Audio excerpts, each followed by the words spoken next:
Desakan agar tersangka kasus korupsi KTP elektronik Setia Novanto mundur dari kursi Ketua DPR semakin menguat. Status tersangka Setia Novanto dinilai akan berpengaruh terhadap kinerja DPR. Berbagai pihak juga menuntut KPK segera menahan Ketua Umum Partai Golkar tersebut. Kami akan membahasnya malam ini bersama Ula Nurahwati yang merupakan Ketua DPP Partai Golkar. Selamat malam, Ula. Terima kasih sudah hadir. Donald Faris yang merupakan Koordinator Divisi Korupsi Politik Indonesia Corruption Watch atau ICW. Selamat malam. Mas Donald, terima kasih sudah hadir. Dan Profesor A.S. Hikam, Akademisi Ilmu Politik dari Presiden University. Selamat malam, Prof. Terima kasih sudah hadir. Baik, langsung saja saya ke Ibu Ula. Ibu Ula, secara aturan perundangan, Undang-Undang MD3 memang tidak ada aturan yang mengatakan begitu status tersangka, Ketua DPR harus mundur dari jabatannya. Tetapi kemudian publik dan juga bahkan sebagian elit partai politik dari berbagai fraksi meminta demi marwah DPR begitu. Kita bicara DPR dulu Bu ya, tidak Golkar karena kepentingan publiknya lebih luas. Sebaiknya mundur Pak Setia Novanto. Tapi kita dengar tadi sudah ada pernyataan resmi disebutkan oleh rekan saya koresponden Akbar Junisa Surya bahwa Setia Novanto tegas menolak untuk mundur. Kenapa Bu? Apakah ada pembahasan di internal Golkar tentang ini? Ya, baik. Memang tadi kita melakukan rapat pleno di DPP dan menghasilkan 7 butir kesimpulan. Ada 7 butir kesimpulan. Ada 7 butir kesimpulan. Dan menjawab pertanyaan Mas Indra tadi, bahwa memang di MD3 tidak mengatur itu. Nah, kalau MD3 yang menjadi pegangan, menjadi pedoman kita, itu kemudian terkalahkan oleh suara-suara di luar itu, ya tentu kita tidak taat hukum dan kita tidak taat azas. Oleh karena itu ya biarkan saja, ya kan. Masyarakat kan sekarang eranya keterbukaan, mengekspresikan perasaan dan juga sah-sah saja begitu ya? Itu sah-sah saja. Tapi once kemudian DPR sendiri tidak taat kepada Undang-Undang MD3 itu, yang menjadi output ataupun produk yang kita tahu juga itu kan luar biasa gitu. Nah kalau itu dilanggar sendiri ya. Tapi mundur kan bukan berarti melanggar aturan perundangan Undang-Undang MD3 itu. Yang sekarang itu disuarakan oleh publik maupun beberapa elit partai politik dari fraksi-fraksi yang lain tadi yang sudah sempat kita tayangkan juga, itu sebenarnya mengetuk hati Pak Setia Novanto. Pak sebaiknya mundur demi marwah kredibilitas DPR itu sendiri. Dari Golkar bagaimana pandangan? Saya kira mundur itu kalau Partai Golkar mengatakan 3 ajakan sesuai anggaran dasar rumah tangga. Meninggal dunia, mengundurkan diri, atau memang dia diberhentikan oleh partai. Nah ketiga unsur ini bisa saja nanti diberlakukan yang mana gitu. Tapi kalau pertanyaannya dia mundur demi marwah dan seterusnya seperti itu, saya kira terpulang. Mas Novanto itu bukan hanya seorang ketua DPR juga, tapi dia adalah kader partai. Dan kader partai ini harus menjadi contoh, menjadi benchmark untuk yang lain bahwa harus taat kepada aturan organisasi dan juga taat hukum terhadap apa yang berlaku dalam Republik Indonesia. Kan seperti itu. Jadi soal mundur atau tidak, kita tunggu aja nanti. Tunggu Pak Setia Novantonya begitu ya? Iya, semuanya kita menunggu, kondisi juga kita tunggu. Karena kan belum inkrah. Belum ada masih menunggu sampai inkrah begitu? Ada kalau tahapan hukum lagi. Kan ada pra-peradilan, kemudian nanti ditetapkan oleh pengadilan, kemudian dan seterusnya, barulah kemudian kita mainkan. Kita mainkan mundur. Kita mainkan. Oh jadi nunggu pra-peradilan dulu, baru kemungkinan kalau misalnya lanjut baru mundur? Ya whatever. Tidak ada yang menyangka loh apa yang akan terjadi. Dan kita tidak boleh, dan sebagai kader partai tentunya kita mengatakan bahwa yang benar adalah benar. Ikutin aja dulu. Kita dan tidak boleh benar itu adalah pengadilan itu sendiri begitu ya? Pengadilan, nggak ada lagi di atas pengadilan. Jadi tidak bermain di asumsi tapi tetap ikuti aturan. Tidak boleh. Itulah Partai Golkar bisa sampai sekarang seperti ini karena memang kita taat azas. Oke, baik. Ada pandangan dari Pak A.S. Hikam kira-kira ketika Ketua DPR RI sekarang statusnya tersangka, memang di Undang-Undang MD3 tidak ada peraturan yang mengharuskan setelah tersangka harus mundur, tidak ada Pak. Tapi bagaimana Anda melihat konstelasi ketika sinyal kuat, bahkan sudah disampaikan tadi, tidak akan mundur dari jabatan sebagai Ketua DPR RI? Ya, pertama-tama tentu bahwa menghadapi masalah seperti ini, itu harus dilihat dari beberapa segi. Pertama tentu seperti dikatakan Bu Ula tadi dari perspektif legal formal. Kalau itu yang dipakai tentu ada argumentasi bahwa memang tidak ada keharusan. Legal formal ya. Yang kedua dari sisi politik. Karena bagaimanapun Pak Setnov atau Setia Novanto ini adalah tokoh politik nasional bahkan internasional. Apapun yang terjadi kepada beliau pasti akan mempunyai dampak politik. Nah, dampak politik ini bisa negatif, bisa positif. Baik. Nah, oleh karena itu masalah mundur atau tidak juga perlu dilihat bagaimana dampaknya terhadap Golkar, terhadap DPR, yang kemudian terhadap pemerintah sendiri. Oh. Karena beliau kan legislatif menjadi chair atau menjadi ketua dari badan legislatif. Mau tidak mau pasti ada relasi dengan pemerintah. Ya. Yang ketiga, dan ini yang biasanya tidak dibicarakan orang, Yaitu adalah faktor etik. etik, Pak ya? Ya. Oke. Kalau sudah masalah etik ini memang tidak ada legal formal yang Aturan yang ketat, mengatur. politik juga, tapi kan ada yang namanya kepantasan. Oke. Jadi Asas kalau kepantasan ya? iya ada kepantasan, misalnya saja bagaimana pandangan publik terhadap pimpinan satu lembaga besar seperti DPR yang membawai sekian juta pemilih, kemudian dianggap bermasalah secara hukum. Disangka, Pak ya? Sudah tersangka ya? Disangka, ini ya? bermasalah paling tidak. Jadi ini harus diperhitungkan. Sebab Indonesia ini juga didirikan bukan hanya oleh Golkar dan untuk Golkar saja, tetapi juga oleh seluruh bangsa Indonesia juga. Pertanyaan kemudian, kan itu belum terbukti.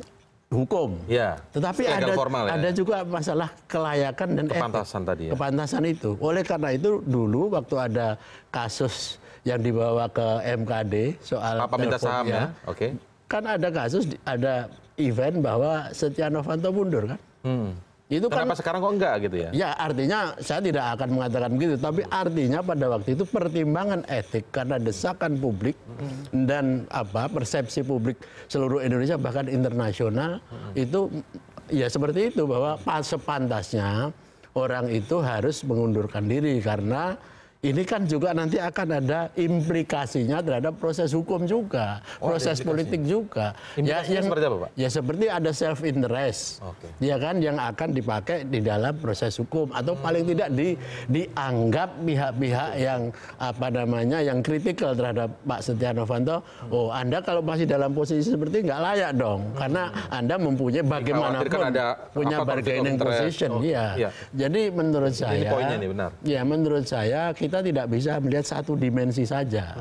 Nah, yang lebih penting dari itu, Mas, secara etik saya selagi-lagi ke situ adalah sekarang ini konstelasi Indonesia terutama DPR itu di mata publik Indonesia kayak apa?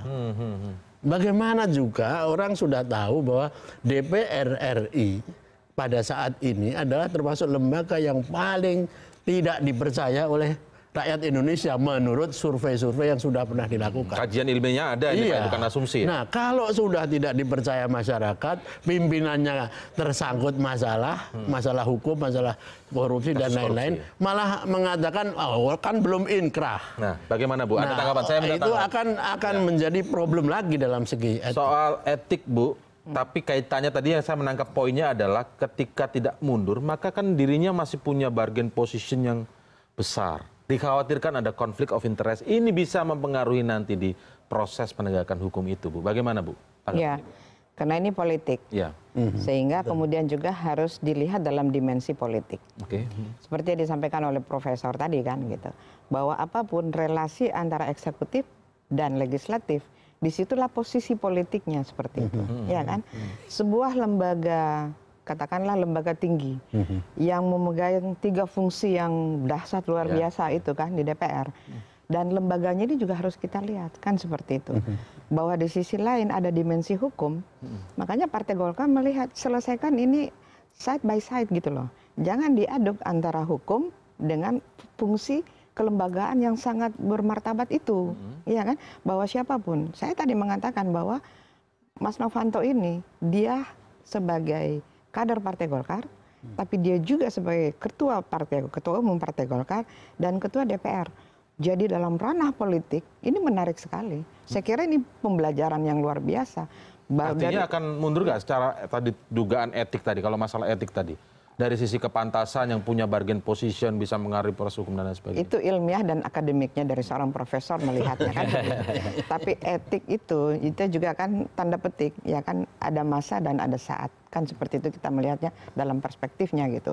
Oleh karena itu kan ini baru kejadian kemarin, ya kan? Saya kira ini masih euforia lah. Orang-orang yang nggak suka Golkar, orang-orang nggak suka Novanto dengan segala macam judul-judul yang diberikan kepada beliau dan whatever. Tapi Partai Golkar harus mengatakan dia ketua umum kami dan kita tidak akan membeberkan apa tindakan-tindakan baik secara pribadi oleh Mas Novanto maupun oleh tindakan institusi Partai Golkar begitu. Karena kita juga mempunyai... Walaupun kejadian kemarin, tapi kan sudah ada rapat internal. Tadi 7 butir dan menyatakan tidak ada... Berarti kan sikapnya sudah tegas, tidak akan mundur. Yang dipertanyakan publik adalah soal etik. Dinamis. Oh dinamis, bisa berubah itu. Jadi begini, begitu ditetapkan, jadi jujur aja, semua orang mungkin hampir pada umumnya orang, nih Pak Novanto hari Jumat keramat ini akan pakai jaket bagus. Ternyata kan tidak. Oh Jumat yang kemarin ya? Kemarin kan seperti itu saat diperiksa. Alhamdulillah kan apa yang dipikirkan orang, termasuk saya dan seterusnya teman-teman, aduh subhanallah, tapi nggak apa-apa, kita harus legowo. Karena memang itu harus dilewati kan seperti itu. Tapi kan ternyata enggak. Nah kejutannya datang di hari Senin. Apa yang terjadi Mas Indra? Langsung rapat konsolidasi pimpinan, ya kan? Untuk mengatur strategi bagaimana kita kepada publik, komunikasi politiknya, bagaimana kita secara horizontal dengan partai-partai yang lain. Agar tidak kontraproduktif ya tadi. Iya, yang lebih penting lagi kepada ya konstituen kita, kan seperti itu. Ya, dan tidak juga, khawatir kalau disebut tadi misalnya apa akan berdampak serius justru pada Partai Golkar ketika ketua umumnya yang juga ketua DPR RI ini menolak mundur meskipun status tersangka begitu. Jadi kalimat mundur itu sekali lagi itu tidak harus dibahas mundur atau tidak mundur. Ya kan menurut saya gitu. Karena yang mengatakan mundur itu kan dia secara pribadi. Oh, pribadi Pak Setia Novanto saja. Pak Setia Novanto. Tapi untuk Partai Golkar untuk dimundurkan tentu kita memelihara relasi dalam etika berpolitik seperti itu. Jadi Partai Golkar sudah menyatakan tegas bahwa tidak akan meminta mundur. Kalau masalah Pak Novanto mundur silakan gitu. Itu kan. Makanya sekarang kan tergantung Pak Setia Novanto. Tidak ada yang memaksa gitu lah. Kita suruh dia mundur, ya kan? Sebagai warga negara dia punya hak untuk mengatakan apa dan bagaimana, kapan saya mau mundur. Itu hak saya pribadi. Sebelum saya ke Mas Donald, tapi apa Bu yang menjadi pertimbangan Partai Golkar kemudian secara detil begitu ya, ketika memutuskan agar Pak Setia Novanto tidak dimundurkan oleh Partai Golkar begitu. Kalau melihat berbagai pertimbangan tadi termasuk etik, kemudian bagi elektabilitas, bukan elektabilitas lah, kita belum pemilu ya, tapi bagi ya pencitraan Partai Golkar itu sendiri begitu. Seperti yang disampaikan tadi waktu kita ngobrol di luar, Golkar itu 9 nyawanya, kata profesor kan seperti itu. Kasus-kasus jadi nggak masalah, masalah gini nggak masalah bagi Golkar. Kita mempunyai mekanisme. Hari ini, malam ini, pimpinan sudah diterima oleh Ketua Dewan Pembina. Tanggal 21 insya Allah diterima oleh Ketua Kehormatan Bapak Habibie. Dan seterusnya oleh Bapak Agung Laksono sebagai Dewan Pakar. Mekanisme internal harus clear dulu. Jadi tidak serta-merta kita mengatakan harus ada pergantian, kamu mundur, harus ada munaslup. Enggak juga gitu. Kita kan mengajak untuk berpolitik yang santun dan etis begitu.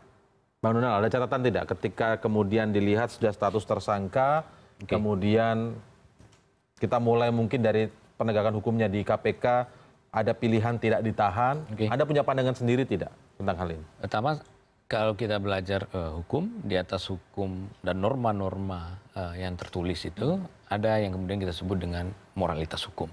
Moralitas hukum. Dan itu tidak tertulis sifatnya. Kalau beliau menyebutnya etik, ini hanya soal diksi saja. Tapi perbedaannya adalah moralitas hukum.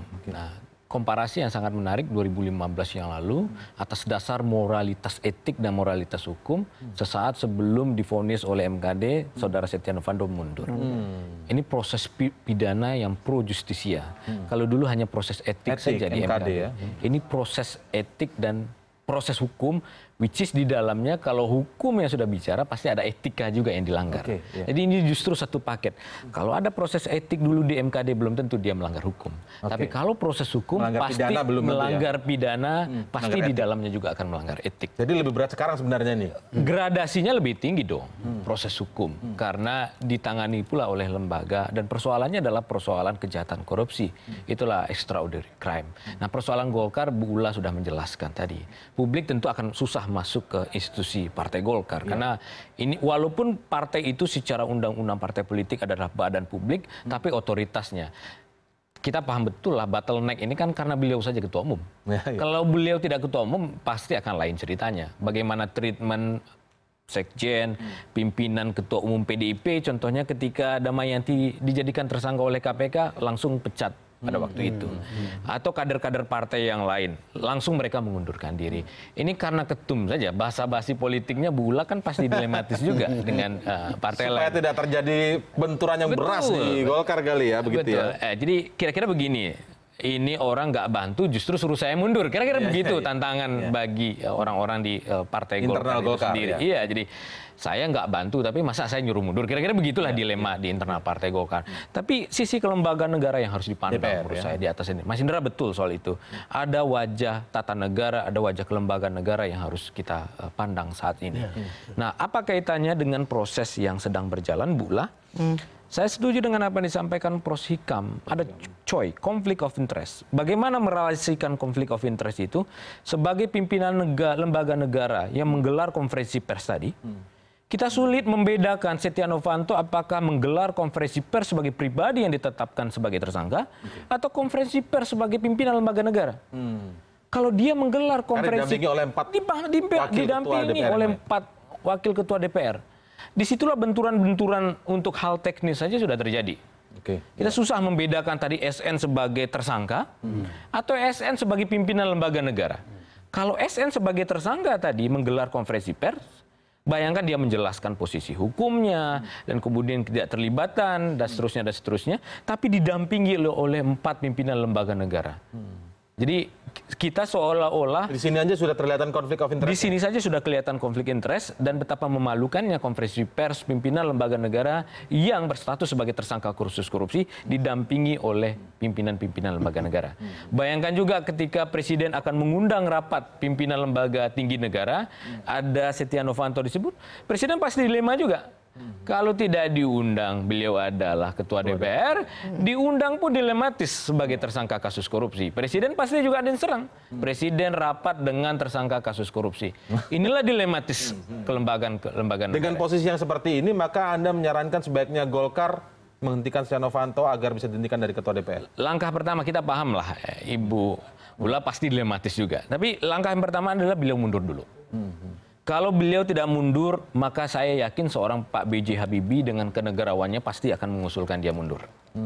Tapi mekanisme partai tentu akan berjalan. Jadi menurut saya, orang Bu Ula nanti akan bayangkan, orang membandingkan bagaimana PDIP, Demokrat merespon kader-kadernya yang menjadi tersangka kasus korupsi, diminta mundur atau bahkan diberhentikan, dan membandingkannya dengan Partai Golkar dalam merespon. Menurut Anda menjadi kerugian yang besar ini kerugian besar bagi Partai Golkar. Menggerus elektabilitas dan dipimpin pasti 2018 sudah dekat. Proses pilkada begitu banyak sekali di 2018. Verifikasi partai politik itu kan proses hukumnya bakal panjang, merugikan partai menurut saya. Jadi kalau beliau negarawan bekerja untuk partai harusnya beliau mundur dan mencontohkan itu. Dan yang paling besar nih Bung Indra, beliau ini sebagai pimpinan lembaga negara punya koneksi ke lembaga penegak hukum. Ada kepolisian, kejaksaan, dan Mahkamah Agung. Kekhawatiran terbesar kita adalah proses hukum dilawan dengan proses lobby-lobby politik kepada lembaga-lembaga penegak hukum. Kalau di situ hukum nggak jadi ditedak. Hukum sudah dikontrol oleh politik akhirnya. Mungkin Bu Ula bisa langsung menjawab, tapi kita jeda terlebih dahulu Bu Ula. Tetaplah bersama kami di CNN Indonesia Prime News.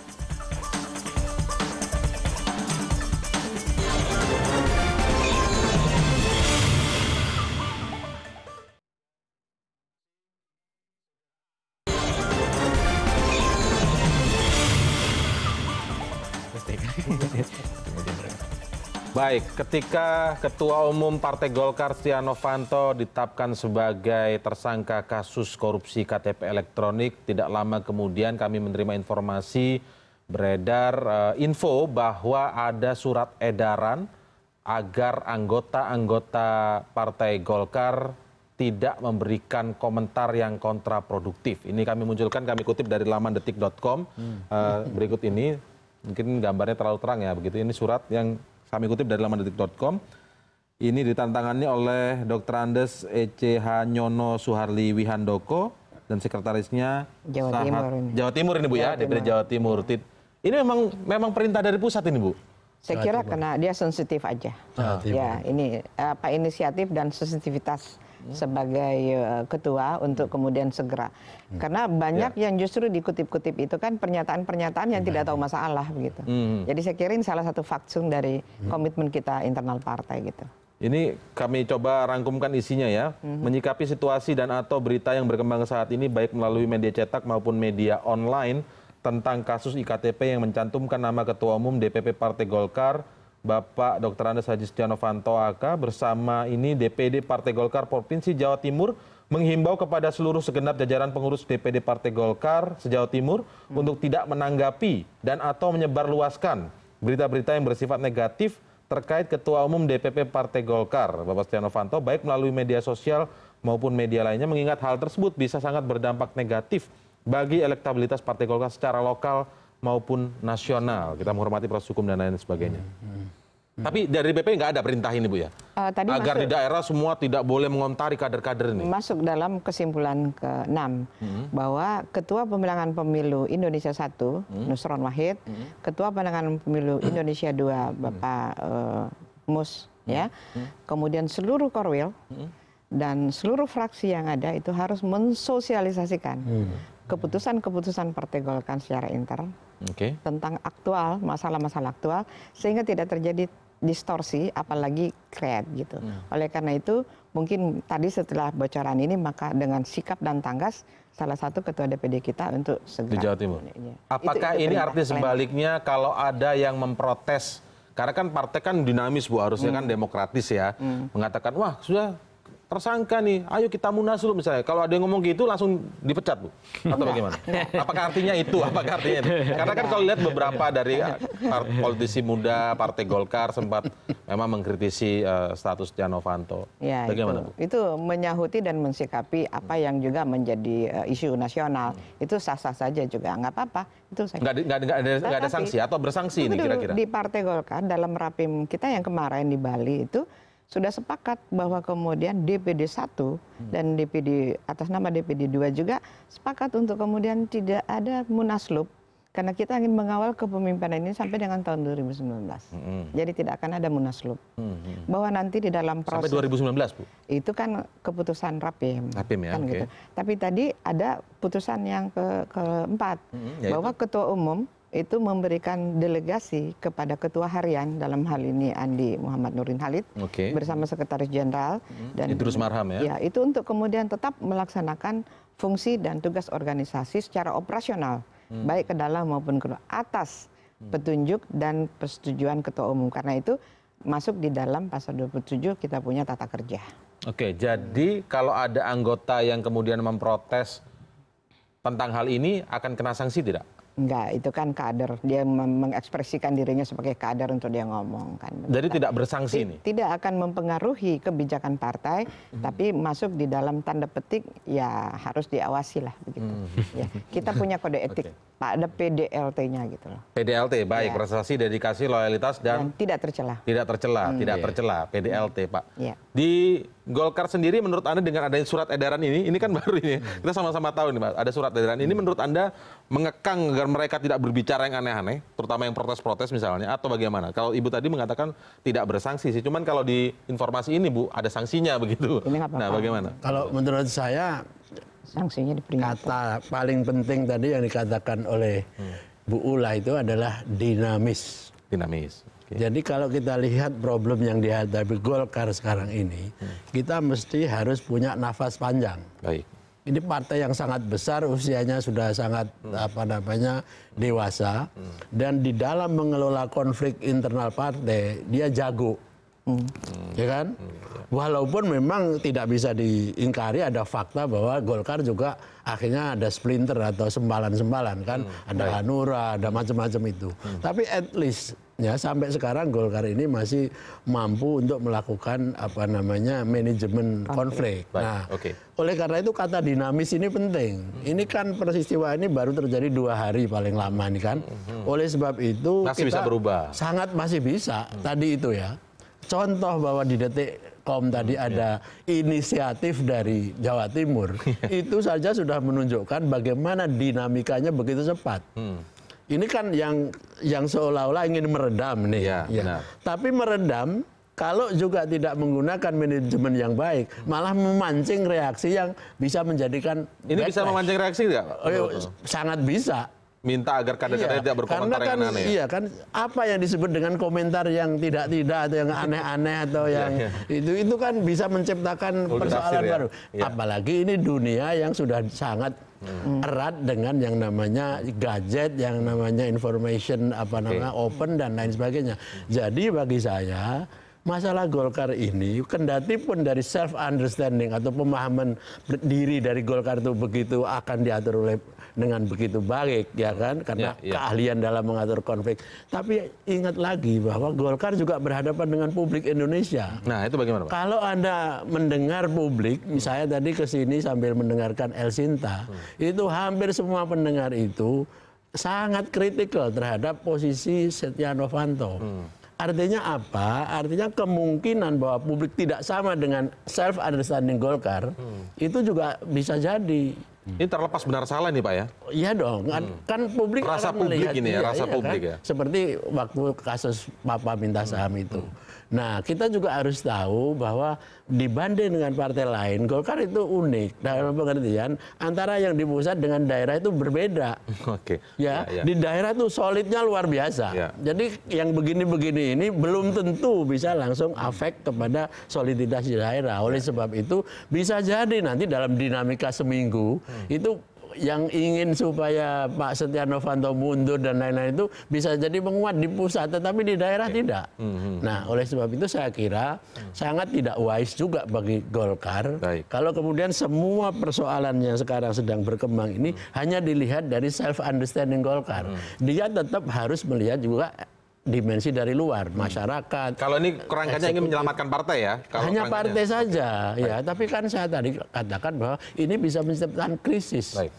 Baik krisis dalam pengertian hubungan dengan publik, juga dengan hubungan dengan pemerintah Pak Jokowi.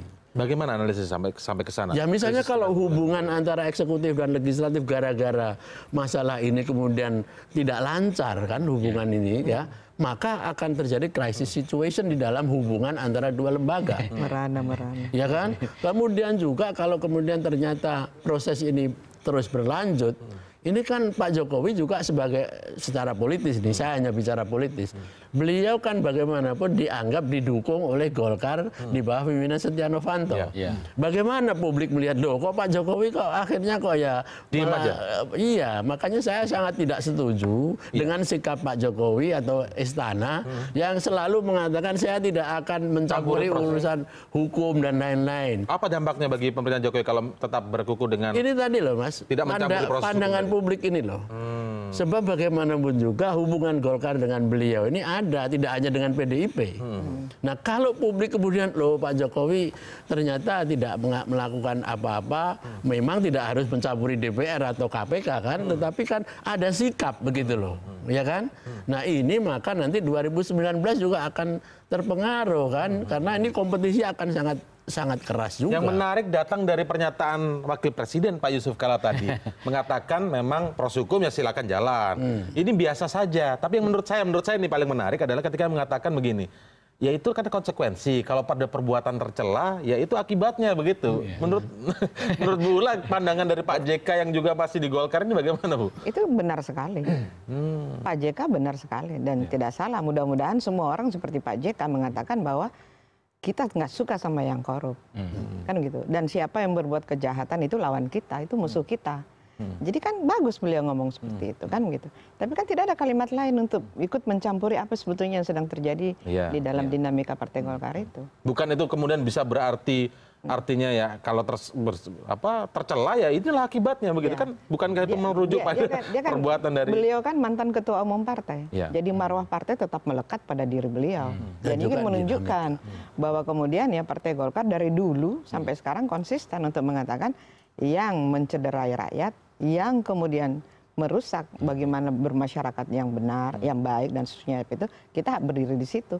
Jadi saya kira jempol buat Pak JK terhadap statement itu. Justru benar begitu ya? Ya, tetapi dia tidak ada sangkut pautnya dengan bagaimana apakah dia kemudian mau minta Novanto. Bukan sinyal-sinyal bahwa Pak Setnov ini salah gitu enggak Bu ya? Dia murni sebagai negarawan kok. Ya, di sisi lain Pak JK mengatakan itu, tapi di sisi lain Presiden malah tidak mau mencampuri proses hukum sampai di situ. Apa Pak kira-kira yang bisa dilakukan menurut Prof Ikam kira-kira oleh Presiden Jokowi dengan bersikap tadi maksudnya seperti apa? Nanti kita lanjutkan ya. Setelah jeda sejenak, tetaplah di CNN Indonesia Prime News.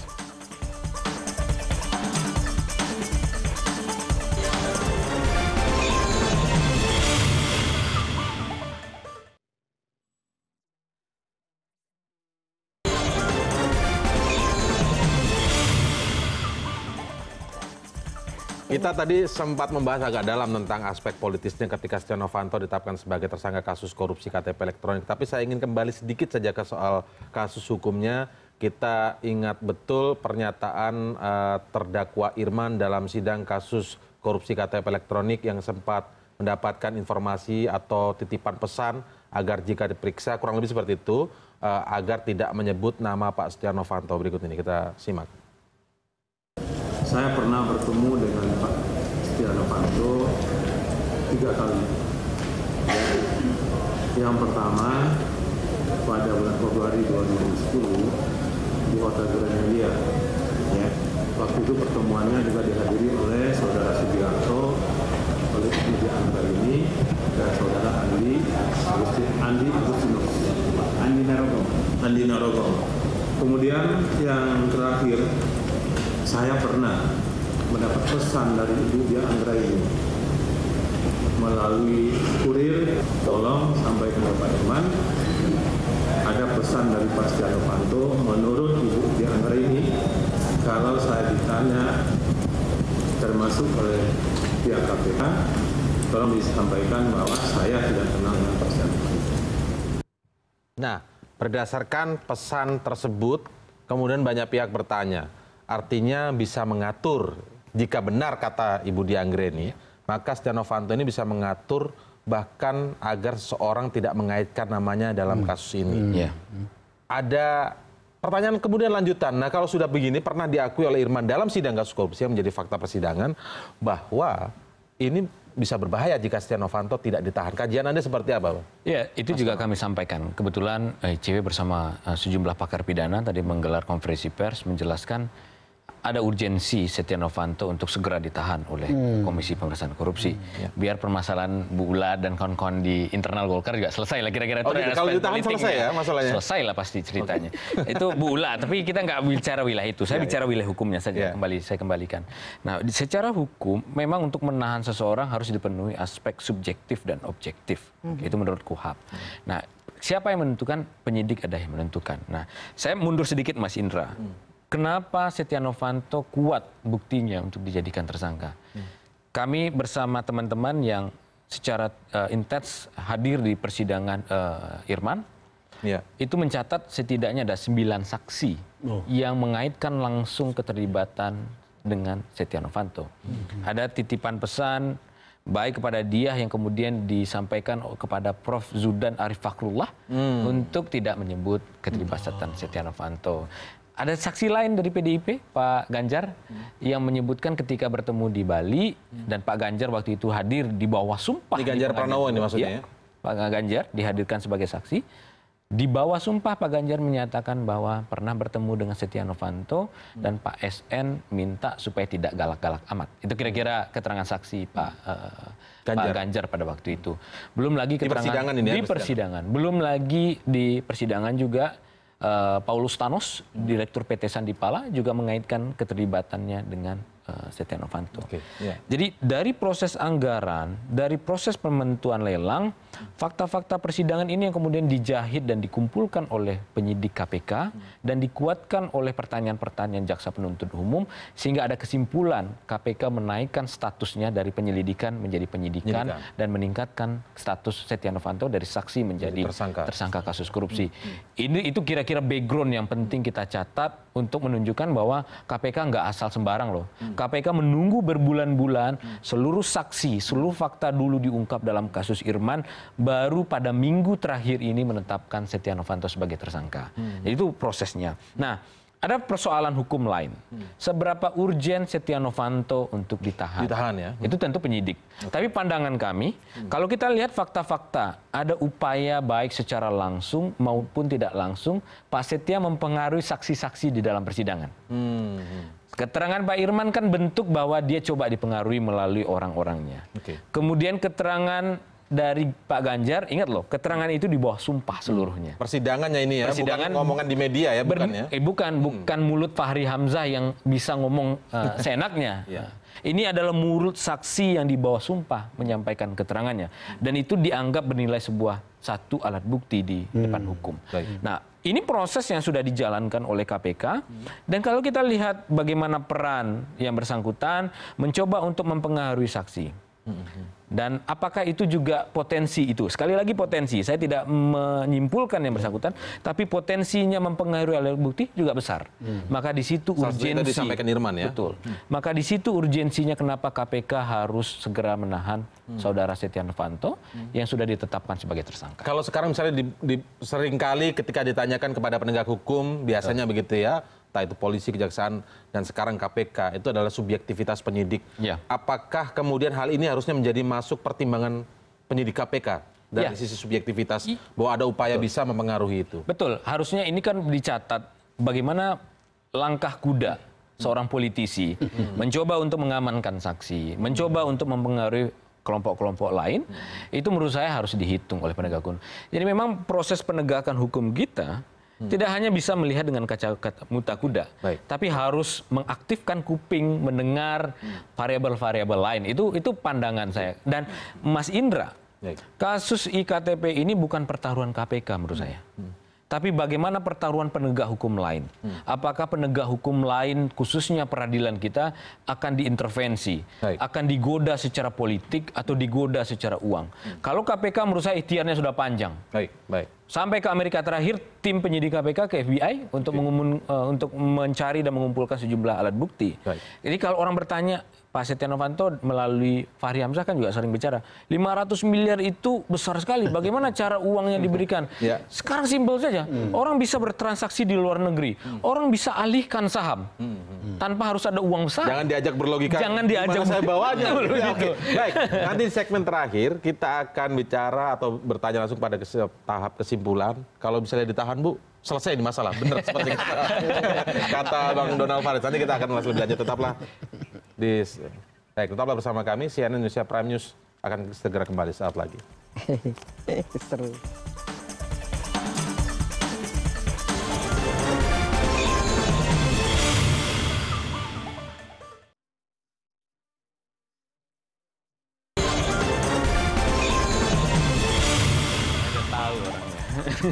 Baik, kita masuk segmen terakhir kesimpulan. Nah, Bu, berarti kalau misalnya memang ditahan, jadinya seperti misalnya unsur subjektivitas penyidiknya memenuhi itu dan penyidik menyatakan ditahan, berarti ini masalah selesai, Bu?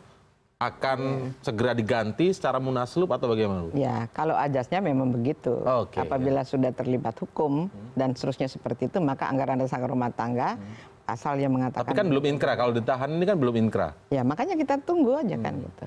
Nggak usah terlalu ngebet lah. Ya mundur, kemudian orang bilang kalau dia ditahan, kemudian Golkar akan aman juga. Kita selama ini aman kok, kan begitu ya. Dan karena tadi kita sudah mengantisipasi segalanya, bagaimana berpartai yang baik, termasuk mempersiapkan tahapan-tahapan pemilu dan sampai 2019 kita sudah terformat betul gitu. Platform kita udah jelas. Jadi apakah nanti ditahan kemudian urusan selesai, akan muncul yang lain lagi. Oke, kita akan lihat nanti perkembangan dinamika Golkarnya seperti apa di dalam. Tapi kalau terkait Pak Jokowi tadi kan sempat disinggung juga oleh Prof. Hikam begitu. Bagaimana, apa yang bisa dilakukan Presiden Jokowi tanpa mencampuri proses hukum? Kalau operasionalnya jelas tuh saya tidak akan bicara di sini karena saya bukan penasihat beliau, ya kan? Nanti saya dianggap melanggai KSP dan lain-lain kan begitu. Tetapi begini Mas Indra ya, Presiden itu kan bukan hanya kepala pemerintahan, dan juga kepala negara. Dan dia harus bisa meyakinkan masyarakat Indonesia bahwa yang namanya kejahatan korupsi itu adalah enemy of the country, of the nation, dan merupakan salah satu amanat reformasi yang paling penting, salah satunya. Nah, dan masuk nawacita Pak Presiden. Jadi menurut saya nih ya, kalau Presiden hanya bilang saya tidak akan mencampuri urusan itu, siapapun juga tahu itu. Tapi it doesn't solve anything. Dan apalagi kalau secara politik praktis. beliau mengatakan begitu, tapi di desa-desa di Pak Kabupaten ada gambar Pak Setia Novanto dengan Pak Jokowi bersama-sama. Itu kan spanduk-spanduk ini maksudnya. Iya, jadi tetap saja harus ada semacam public communication yang menunjukkan bahwa Pak Jokowi distance himself dari persoalan seperti ini, menjaga jarak itu, Mas. Nah, itulah yang akan memberikan message kepada publik bahwa beliau konsisten di dalam soal melaksanakan amanat reformasi. Ya. Baik, semoga ini juga didengar oleh pihak istana, begitu ada message yang penting tadi disampaikan oleh Prof. Ikam, dan juga nanti kita tunggu bagaimana perkembangan di internal Golkar. Tapi memang waktu membatasi, kita akhiri dulu perbincangan malam hari ini. Terima kasih Mas Donald Faris, terima kasih juga Ibu Ula dan juga Prof. Ikam telah bergabung bersama kami. Dan demikianlah CNN Indonesia Prime News malam ini. Saya Indra Maulana undur diri. Selamat malam, sampai jumpa.